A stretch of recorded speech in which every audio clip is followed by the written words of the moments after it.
All right, so now we're shifting our focus to fear. So the next 4 ads that you see are going to be our selections for what we think best exemplifies the use of fear in a political ad. So my ad is up first, and it is from Sharon Angle's campaign to oust Harry Reid from the Senate in Nevada. So she's a Republican candidate. Harry Reid has been serving since 1987. And if any of us have been in a political science class before, we know what the likelihood of Harry Reid is going to be to win this election. But Sharon Angle, she's going to come out with her guns blazing, and she is going to provide us with an ad that demonstrates that there is a huge difference between us and them. So please enjoy this fear ad. I'm Sharon Angle, and I approve this message. Waves of illegal aliens streaming across our border, joining violent gangs, forcing families to live in fear. And what's Harry Reid doing about it? Voting to give illegal aliens Social Security benefits, tax breaks, and college tuition. Voting against declaring English our national language twice. And even siding with Obama and the President of Mexico to block Arizona's tough new immigration law. Harry Reid, it's clear whose side he's on, and it's not yours.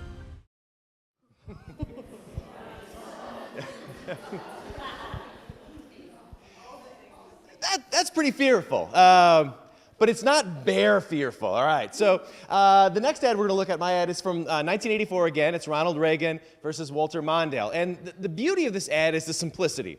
It's known as the bear or the bear in the woods. And the ad is literally a bear walking around in the woods. And then there is this kind of rough and grisly narrator talking about to what degree is this bear a threat? And should we be afraid of the bear? And you got to remember, this is 1984, in the midst of the Cold War. So the bear is the Soviet Union. And this ad is asking you to think about what type of threat does the Soviet Union, does the bear pose? He's running against Walter Mondale.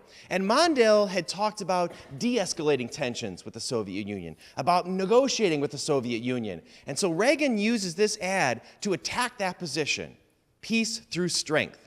Now, what I want you to watch for is the end of this ad. So they'll talk a lot about what the bear is up to and the threat that the bear poses. And then the last line is, if there is a bear. And you're going to go, what do you mean if there's a bear? The whole ad is a bear. There's a bear walking around. The bear is scary. It sort of just messes with your mind. And I think that's intentional, right? Because the idea is that there's uncertainty in the world. And when you're uncertain, you got to prepare for the worst. Ronald Reagan, peace through strength. A bear in the woods. There is a bear in the woods. For some people, the bear is easy to see. Others don't see it at all. Some people say the bear is tame. Others say it's vicious and dangerous. Since no one can really be sure who's right, isn't it smart to be as strong as the bear? If there is a bear.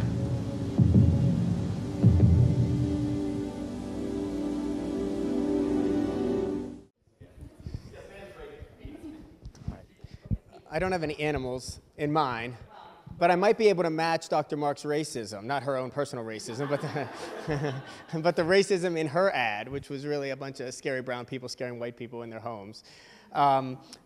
This ad is a quintessential example of what scholars who study race and political communication call the implicit racial appeal.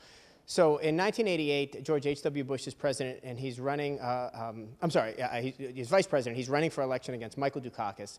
And when Michael Dukakis was the governor of Massachusetts, one of the things he did was institute a furlough program. And that program was to allow prisoners to leave prison on the weekends, to work, to visit family, to be with their children or whatever, and return back on Sunday night and go back to prison. That program came under attack in this campaign in a number of places because of Lee Atwater, who was the chief Republican strategist at the time.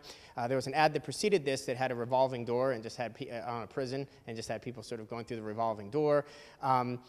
This ad is important because it invokes race in a way that allows for plausible deniability that race has been invoked. So you will see William Horton's face. There's even suggestion that he never went by the name Willie, that they called him Willie because it sounded blacker than William or Bill, and that you'll see his mugshot. He has an afro, which is sort of symbol of black power, right? He wears his hair long.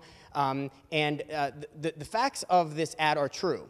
He did the things that he was accused of doing, so that it's not about exaggeration of facts. The question is, what effect does it have to have the black mugshot during this kind of argument, the kind of argument that's made? Not a shot of the couple that was harmed or whatever. What is it about having that shot? Lee Atwater, for his point, died far too early, had a brain tumor, and on his deathbed was quite apologetic to Michael Dukakis about the way this campaign was handled, including, and maybe most importantly, about the way Willie Horton ad went. So here's Willie Horton. Bush and Dukakis on crime. Bush supports the death penalty for first-degree murderers. Dukakis not only opposes the death penalty, he allowed first-degree murderers to have weekend passes from prison. One was Willie Horton, who murdered a boy in a robbery, stabbing him 19 times. Despite a life sentence, Horton received 10 weekend passes from prison. Horton fled, kidnapped a young couple, stabbing the man and repeatedly raping his girlfriend. Weekend prison passes. Dukakis on crime.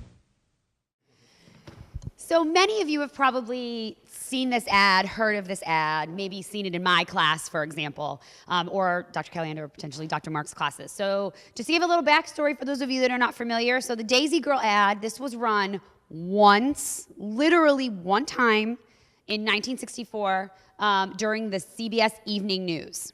So this was Johnson running for the first time after taking over, after Kennedy's assassinated. We are in the midst of, or the beginning of, the ramping up of the Cold War. Of course, we've already gone through some things in the Kennedy administration. And really what Johnson's trying to say with this ad, and you'll hear as the voiceover says, you can vote for me and you'll live, or you can vote for Goldwater and you're dead. And you're also killing all the children in this country, and it's gonna be your fault. And the blood of little Daisy is on your hands. Now, as I said, it's only run once because of the egregiousness of the images and the way that it affected the people that watched it. Now, if you think about it, in 1964, everybody sat and watched the same thing because there were like 2 things on, right? So everybody is sitting around watching the CBS Evening News. This ad comes on, they were not expecting it, and it jostled everyone so much that the Johnson campaign's like, all right, we don't need to ever play this again. This ad is consistently seen as one of the most, if not the most effective political ads ever because of the visual, because of the time, and if you listen to the very last words of the narrator, I think you get a sense of what Johnson's trying to achieve with this ad. So here is Daisy. 1, 2, 3, 4, 5, 7, 6, 8, 9, 10, 9, 8, 7, 6, 5, 4, 3, 2, 1, 0. These are the stakes. To make a world in which all of God's children can live, or to go into the dark. We must either love each other, or we must die. Vote for President Johnson on November 3rd. The stakes are too high for you to stay home.